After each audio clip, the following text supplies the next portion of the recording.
Good morning all of you. So basically guys आज हम लोग देखने वाले हैं रेडियो एक्टिविटी और आपके एग्जाम के लिए काफ़ी ज़्यादा महत्वपूर्ण है। आज हम 3 टॉपिक बेसिकली कवर करने वाले हैं गाइस और यहाँ पे हम बता दें केमिस्ट्री गाइस यहाँ पे हम फैक्ट बात ही डिस्कस करने वाले हैं। जैसे कि आप लोगों को पता है लिखा बहुत कुछ होता है बट जो एग्जाम के लिए महत्वपूर्ण पॉइंट है ओनली फैक्ट हम बेसिकली वही कुछ कवर करने वाले हैं। तो गाइस यहाँ पे हम बात करने वाले सबसे पहले रेडियो एक्टिविटी और इनके बाद हम देखने वाले हैं केमिकल एंड फिजिकल चेंज और इनके बाद कार्बन। ये 3 टॉपिक बेसिकली हम आज कवर करने वाले हैं। एंड यहाँ पे हम बता दें गाइस यहाँ पे हम बता दें कि रेडियो एक्टिविटी होता है क्या। बेसिकली हम इनके बारे में थोड़ा सा देखते हैं और क्या क्या महत्वपूर्ण पॉइंट है एग्जाम के लिए। तो पृथ्वी में कुछ ऐसे भी तत्व हैं जो स्व विखंडित होते रहते हैं और उससे क्या होता है कि अदर्श जो किरण है उत्सर्जन बेसिकली होता है। ठीक है, ऐसे एलिमेंट को हम रेडियो सक्रियता तत्व कहते हैं जैसे कि थ्योरियम यूरेनियम और ये सब प्रोसेस को हम रेडियो एक्टिविटी कहते हैं। तो यहाँ पे इस वाली बात को आप थोड़ा सा समझ सकते हैं इस तरह कि सपोज दैट ये कोई एलिमेंट है और इस एलिमेंट से बेसिकली कोई अदर्श किरण बेसिकली उत्सर्जन होता रहता है। ठीक है, और इससे कैसे क्या होता है अल्फा बीटा गामा बेसिकली ये किरण निकलता रहता है। अब ये अल्फा बीटा गामा किरण है क्या, थोड़ा बहुत हम इनके बारे में भी देखेंगे, तो इनके बारे में हम थोड़ा आगे देखेंगे। और हाँ, जो रेडियो सक्रिय की जो यूनिट होती है तो कैसे ये क्यूरी होता है। अब इसको खोज किसने किया था, तो यहाँ पे गैस हेनरी बैकरॉल ने किया था। आप क्वेश्चन इस तरह पूछा जाता है रेडियो सक्रियता की खोज किसने किया था, तो आपके ऑप्शन होगा हेनरी बैकरॉल। तो यहाँ पे हाईलाइट कर सकते हैं इसका यूनिट क्या होता है, तो गैस क्यूरी होता है। तो यहाँ पे इस वाली बात को भी आप हाईलाइट कर सकते हैं। नाउ बेसिकली यहाँ पे हम बात करें गैस मैडम जो क्यूरी है बाद में पता लगाता है कि थ्योरियम भी एक रेडियो सक्रियता थ्योरियम में भी एक रेडियो सक्रियता पाई जाती है। बस इतना ही पॉइंट कुछ महत्वपूर्ण है। अब हम देखने वाले गैस किरण जो कोई अल्फा बीटा और गामा जो हम अभी डिस्कस कर रहे थे बेसिकली हम इन्हीं के बारे में यहाँ पे हम कवर करने वाले हैं। तो यहाँ पे आप देख सकते हैं गैस अल्फा है बीटा है टिश्यू, यहाँ पे आप देख सकते हैं ये टिश्यू आप वही जो आप पेज वाला समझ सकते हैं। तो आप एक एग्जाम्पल के रूप में ये समझ सकते हैं ना। यहाँ पे कुछ एल्युमिनियम है तो कैसे यहाँ पे देख सकते हैं अल्फा किरण, यहाँ पे बीटा किरण और गामा किरण। अब यहाँ पे देख रहे हो अल्फा यहाँ पे जाके ही रुक गया, मतलब इसके पास इतना दम नहीं है जो इसको भी पार कर पाए। ठीक है, जो भी इनका लाइट है या जो भी किरण है ये यहाँ पर पार कर पाए, तो यहीं पे जाके रुक गए। नाउ यहाँ पे आप देख रहे हैं सबसे ज़्यादा गैस किसके पास, यहाँ पे गामा के पास कुछ ज़्यादा ही गैस यहाँ पे आप देख रहे हो पावर है कि ये पूरा को पार करते हुए यहाँ तक पहुँच जाता है।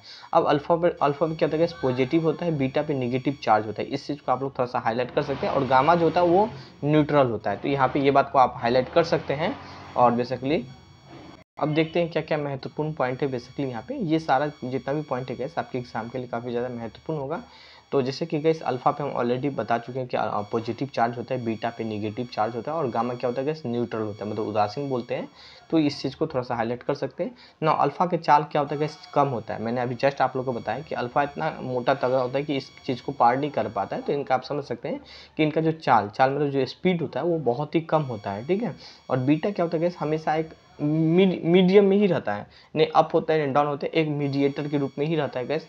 और जो गामा होता है उनका जो क्या होता है गैस स्पीड सर्वाधिक होता है, मतलब सबसे ज़्यादा होता है। तो इस वाले बात को थोड़ा सा हाईलाइट कर सकते हैं ना। तरंगदैर्घ्य के बारे में बात करें हम, जो वेवलेंथ जिसे बोलते हैं गैस, वेवलेंथ सबसे कम किसका होता है गैस अल्फा का वेवलेंथ सबसे कम होता है। यहाँ पे आप देख सकते हैं वेवलेंथ इतना कम होता है गैस किस चीज़ को आप नहीं पार करते हैं ना। इनके अलावा हम बात करें गैस वेवलेंथ सबसे ज़्यादा किसका होता है, तो गामा किरण का वेवलेंथ सबसे ज़्यादा होता है। भार के बारे में बात करें तो सबसे ज़्यादा भार किसका होता है गैस अल्फा किरण का होता है। अब जाहिर सी बात है भार जिसका ज़्यादा होगा तो वो थोड़ी ज़्यादा दौड़ पाएगा, तो इनका भार बहुत ही ज़्यादा होता है। यहाँ पे कुछ इमेज सारा इमेज में ही छुपा है। इस इमेज को आप समझ लीजिए तो समझ लीजिए अगर इससे कोई क्वेश्चन आ रहा है तो आप सारा क्वेश्चन को कवर कर पाइएगा। ठीक है, तो इसीलिए इमेज बहुत ही ज़्यादा महत्वपूर्ण होती है किसी भी एग्जाम के लिए ना। यहाँ पे हम बात करेंगे भार जो वेट होता है वो सबसे अधिक होता है। और ना यहाँ पे बात करें गामा का तो सबसे कम होता है।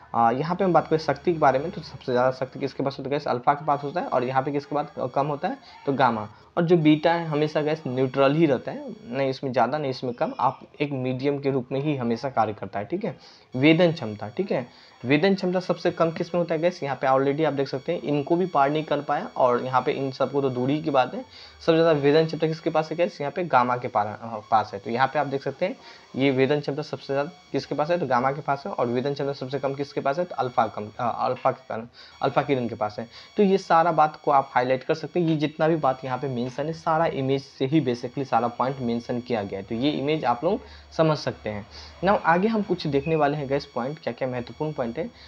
लिखा है कि एक परमाणु के नाभिक में जब एक अल्फा किरण निकलता है, कोई एक परमाणु है और उसके नाभिक से जब अल्फा किरण बेसिकली निकलता है तो उस परमाणु की संख्या में 2 परमाणु की संख्या, याद रखिए परमाणु की संख्या इसको बोलते थे, हम ऑलरेडी पीछे वाला क्लास या लास्ट क्लास में हम बता चुके हैं। परमाणु की संख्या में 2 और भारों में 4 की इकाई की कमी आता है। ये परमाणु की संख्या में 2 और भारों में कितना 4 की कमी। अब मान लीजिए कोई यूरेनियम है, ठीक है, अब यहाँ से अल्फा का निकला, यूरेनियम कितना होता है यहाँ पे परमाणु संख्या 92 होता है और यहाँ पे हम बात करें परमाणु भार कितना होता है 2, यहाँ पे 235 होता है। अब यहाँ पे क्या होता है कि ऑलरेडी यहाँ पे आप समझ सकते हैं कि 4 भार और 2 परमाणु संख्या कम हो जाती है, तो इसमें से हम क्या करें 92 में से 2 कमा देंगे तो क्या कितना बचेगा 90 बचेगा, ठीक है। और यहाँ पे क्या होगा गाइस 4 कमा दिए तो कितना बचे यहाँ पे, तो यहाँ पे आप देख सकते हैं गाइस 231 बचा, तो यहाँ पे कुछ आप हाईलाइट कर सकते हैं।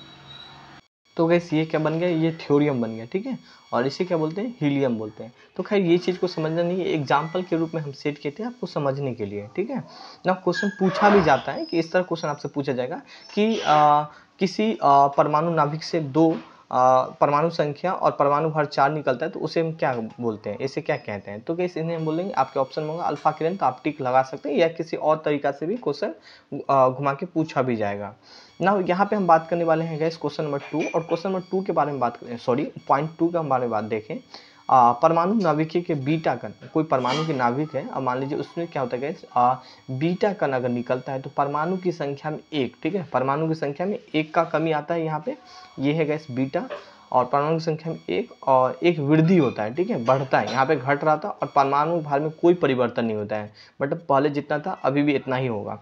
तो यहाँ पे आप देख सकते हैं इसमें कोई परिवर्तन नहीं, मतलब 0 होगा, और यहाँ पे देखोगे परमाणु की संख्या में 1 का कमी आ जाएगा, मतलब वृद्धि हो जाएगा, 92 था तो 93 हो जाएगा, तो यहाँ पे आप देख सकते हैं 1 बढ़ गया, तो यही गैस इसको क्या बोलते हैं बीटा किरण बोलते हैं। तो हमेशा याद रखें, जैसे कि आज भी अगर आप लोगों का टेस्ट होता है पेड वाले बच्चे में, तो वहाँ पे हमें ये सारा क्वेश्चन को आप लोगों को प्रोवाइड करवा दिया जाता है। और ये ना कि एक टाइम, अभी तो गैस मान लीजिए कोई क्वेश्चन को दिया जाता है, जब अगेंस्ट दोबारा डिवीजन होता है तो इसी क्वेश्चन को दूसरा तरीका से घुमा के भी पूछा जाता है। नाउ हम बात करने वाले कुछ महत्वपूर्ण पॉइंट देखते हैं बेसिकली, इसके बाद हम देखने वाले हैं रासायनिक एंड भौतिकी परिवर्तन देखने वाले हैं।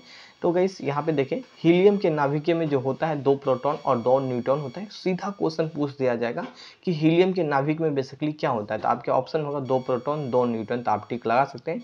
परमाणु की कक्षा को भरने के क्रम में नियंत्रित होता है, तो क्या होता है गाइस बेसिकली परमाणु की कक्षाओं को भरने का क्रम का नियंत्रित होता है किसके द्वारा, तो गाइस अफवाह का सिद्धांत के द्वारा, तो यहाँ पे हाईलाइट कर सकते हैं ना। रेडियो एक्टिव को जो बेसिकली मापी जाती है, रेडियो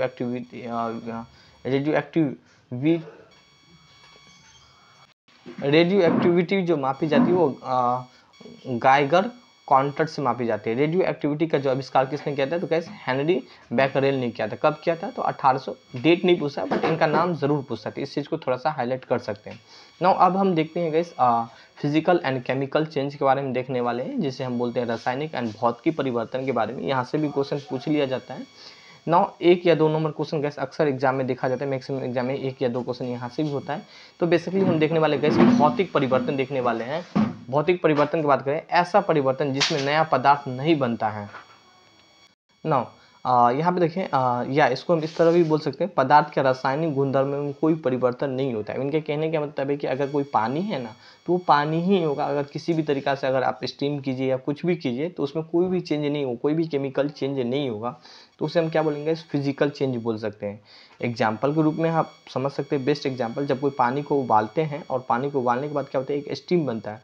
जब स्टीम अगर ठंडा भी हो जाता है तो वहाँ पे क्या होता है गैस, वो पानी ही होता है। या दूसरा यहाँ पे दिखा है पेड़ों को काटना, बेसिकली बेस्ट एग्जांपल आप समझ सकते हैं। पेड़ों को काटेंगे तो लकड़ी ही होगा, और अभी भी पेड़ भी एक लकड़ी ही है। तो आप इसे किसी भी तरीके का प्रोसेस कर दीजिए, कट कुट कर दीजिए, तो वो एक पेड़ ही होता है ना। बात अगर मक्खन का एक बर्तन में पिघलाने पे क्या होता है, अगर आप किसी मक्खन को बर्तन में पिघलाओगे तो क्या होता है गैस, मक्खन ही होता है, ना कि कुछ और चीज़ में चेंज हो जाता है। तो इसी बात को यहाँ पे बोला गया। यहाँ भी देखो, यहाँ भी बेस्ट एग्जांपल लिखा है, जल का उबालकर वाष्प बनाना। तो ये सारा प्रोसेस को क्या बोलते हैं गैस, फिजिकल चेंज हम बोलेंगे। तो ऐसा परिवर्तन जिसमें कोई नया पदार्थ नहीं बनता है, तो उसी चीज़ को, या कोई नया रासायनिक गुण नहीं परिवर्तन होता है, तो उन्हीं को हम फिजिकल चेंज बोलते हैं। तो हाईलाइट कर सकते हैं। ना यहाँ पे हम बात करने वाले केमिकल चेंज, ऐसा परिवर्तन जिसमें नया पदार्थ बनता है या द्रव्यमान में भी परिवर्तन हो जाता है, या इसको तीसरा रूप में आप इस तरह समझ सकते हैं, पदार्थों का रासायनिक गुणधर्म में परिवर्तन हो जाना। अब इनके कहने के मतलब ये है कि गैस कोई सपोज दैट लकड़ी है या कोई अदर एग्जाम्पल भी आप ले सकते हो, या कागज़ के जलाने से अगर आप कागज़ को जलाओगे तो यहाँ पे क्या होगा, इस राख बन जाता है। वो राख क्या होता है, कहीं ना कहीं केमिकल चेंज ही तो हुआ ना। अब इन्हें किसी तरीका से कोशिश करें, क्या वो कागज़ बन पाएगा? जी नहीं बन पाएगा ना। तो आप इस चीज़ को क्या समझ जाओगे, केमिकल चेंज समझ सकते हैं। या लोहे को जंग लगना या दूध में दही जमना, तो ये सारा प्रोसेस को क्या बोलते हैं, खाना को पकना, भोजन मतलब भोजन को पकना। तो दही के जमने के बाद दूध को जमाने के बाद दही बन जाता है। तो क्या दही से हम दूध बना सकते हैं? जी नहीं बना सकते। तो उस चीज़ को क्या बोलेंगे, केमिकल चेंज बोल सकते हैं।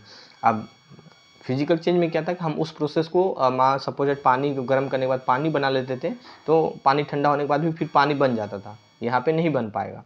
अब यहाँ पे देख सकते हो कोई लकड़ी है, अब उस लकड़ी को जलाने पे क्या होता है, धुआं निकलता है, ठीक है, फिर उसे राख बन जाता है। तो कहीं ना कहीं गैस वो पूरा तरीका से चेंज ही हो जाता है, मतलब परिवर्तन ही हो जाता है। तो उन्हें हम बोल देंगे केमिकल चेंज बोल देंगे। अब देखने वाले गैस तीसरा टॉपिक कार्बन। एंड कार्बन के बारे में बेसिकली हम देखें कुछ महत्वपूर्ण पॉइंट, क्या क्या महत्वपूर्ण पॉइंट एग्जाम के लिए महत्वपूर्ण है। तो गैस यहाँ पे प्राकृतिक में कार्बन एक ऐसा तत्व है जिसमें सबसे ज़्यादा यौगिक पाए जाते हैं, और कार्बन नॉन मेटल मतलब अधातु तत्व होते हैं, एलिमेंट होते हैं। और अपने जीवन में जितने भी चीज़ उपयोग करते हैं उन सभी में बेसिकली क्या होता है, गैस कार्बन पाई जाती है। तो इस वाली बात को हाईलाइट कर सकते हैं। कार्बन का जो क्रमांक होता है, परमाणु क्रमांक, वो 6 होता है। तो यहाँ पे हाईलाइट कर सकते हैं। कार्बन 2 रूप में बेसिकली मिलता है। नाउ यहाँ पे हम बात करेंगे मुक्त रूप में और संयुक्त रूप में। मुक्त रूप में कौन कौन सी कार्बन पाया जाता है, तो यहाँ पे आप देख सकते हो, इसे बोलते हैं ग्रेफाइट और इसे बोलते हैं हीरा, ठीक है। यहाँ भी लिखा है ग्रेफाइट और हीरा, फ्लोरीन और ग्रेफिन, ये सारे एक मुक्त रूप का कार्बन है। नाउ तीसरा बात करें संयुक्त रूप। आप संयुक्त में क्या आएगा, यहाँ पे आप देख सकते हैं पेट्रोल, शक्कर और ग्लूकोज होना, यहाँ पे ग्लूकोज है, मिस्टेक है, ग्लूकोज हो सकता है। अब कार्बन का बात करें, यहाँ पे गैस कार्बन को है ना हम सी से डिनोट करते हैं। यहाँ पे परमाणु क्रमांक 6 होता है और सबसे ज़्यादा यौगिक वाला एक तत्व है। और संयोजिक इलेक्ट्रॉन कितना होता है गैस, इसमें 4 होता है। और कार्बन का आपरूपी कौन कौन सा होता है, तो हीरा, ग्रेफाइट, फ्लोरीन होता है। तो यहाँ पे हाईलाइट कर सकते हैं। थोड़ा सा हम कभी कभी एग्जाम में पूछ लिया जाता है कि भाई हीरा और ग्रेफाइट में बेसिकली क्या डिफरेंस है। तो हीरा जो है बेसिकली गैस विद्युत का कुचालक होता है, वही मैं ग्रेफाइट की बात करें विद्युत का सुचालक होता है। और इसमें काला शीशा भी इसे हम कहते हैं। और हीरा जो होता है उच्च गलनांक होता है। और यहाँ पे बात करें ग्रेफाइट, पेंसिल के नोक में बेसिकली आप अगर पेंसिल का नोक देखोगे तो वहाँ पे जो आप काला कलर के देखोगे वो ग्रेफाइट ही होता है। नोक में होता है, परमाणु के भट्टी इलेक्ट्रॉन के रूप में उपयोग किया जाता है।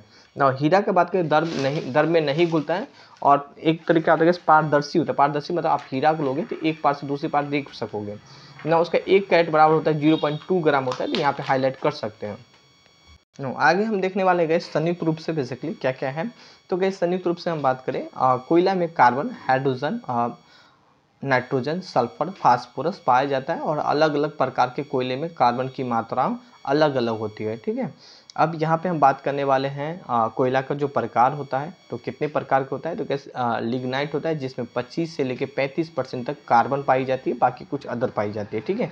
नाम ही संयुक्त रूप, मतलब संयुक्त रूप में काफ़ी कुछ का संयोग से बेसिकली नो सब ब्यूटूमिनस 35 से लेकर 45% क्या होता है गैस, कार्बन होता है। ब्यूटूमिनस 45 से लेकर 85% क्या होता है, कार्बन होता है।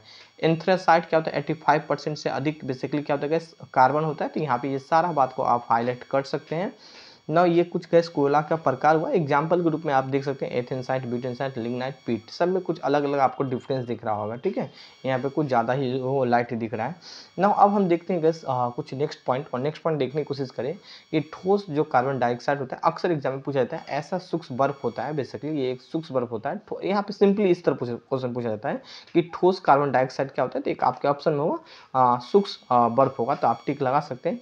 यह कार्बन डाइऑक्साइड का ठोस रूप होता है जिसे हम गर्म करने पर सीधा गैस के रूप में परिवर्तन हो जाते हैं। तो यहाँ पे हाईलाइट कर सकते हैं ना आगे हम यहाँ पे देखें कुछ महत्वपूर्ण पॉइंट के बारे में बात करें। हीरे के अतिरिक्त कांच को खरोंचने के लिए प्रयुक्त होता है तो हाइड्रोफ्लोरिक अम्ल बेसिकली होता है। सूक्ष्म बर्फ में क्या होता है, ठोस CO2 बेसिकली, इसका जो मैं फार्मूला की बात करें, सूक्ष्म बर्फ कैसा होता है तो ठोस होता है, और CO2 इसका कुछ फार्मूला है तो हाईलाइट कर सकते हैं। ऑक्सीजन का संगठन बेसिकली कार्बन और ऑक्सीजन से बेसिकली होता है, तो यहाँ पे ये सारा कुछ महत्वपूर्ण पॉइंट है। जल उपघटन का ऊर्जा जो उत्पन्न होता है वो उष्मा के रूप में होता है, तो यहाँ पे हाईलाइट कर सकते हैं। अशुद्धि मतलब जिसे बोलते हैं इम्प्योरिटी बोलते हैं यहाँ पे बात करें, इम्प्योरिटी का जो कारण होता है जो बेसिकली बॉइलिंग पॉइंट का वो बढ़ जाता है, ठीक है। अशुद्धि के कारण से द्रव का जो क्वथनांक होता है वो बढ़ जाता है ना। ठोस कपूर में कपूर का जो वाष्प बनने की प्रक्रिया को क्या करते हैं, ऊर्ध्वपातन बोलते हैं।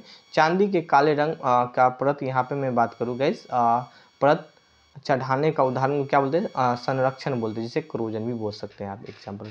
नाउ गाइस ये कुछ जितना महत्वपूर्ण पॉइंट था आपके एग्जाम के लिए कुछ हम डिस्कस कर चुके हैं। बाकी कुछ जैसे कि मान लीजिए बहुत सारे ऐसे भी पॉइंट जो छूट जाता है तो वो हम ऑलरेडी, जो आप टेस्ट वगैरह का पेड ग्रुप आप ज्वाइन करना चाहते हैं तो यहाँ पे आप ज्वाइन कर सकते हैं। उसमें सारा गैस क्वेश्चन 1 साल तक वैलिडिटी होता है, जिसमें हम आपको करेंट अफेयर भी इंक्लूड होता है। एवरीडे आप लोगों को T20 क्वेश्चन दिया जाता है, और गैस एक क्वेश्चन को कई तरीके से हम घुमा के इसमें पूछते भी हैं।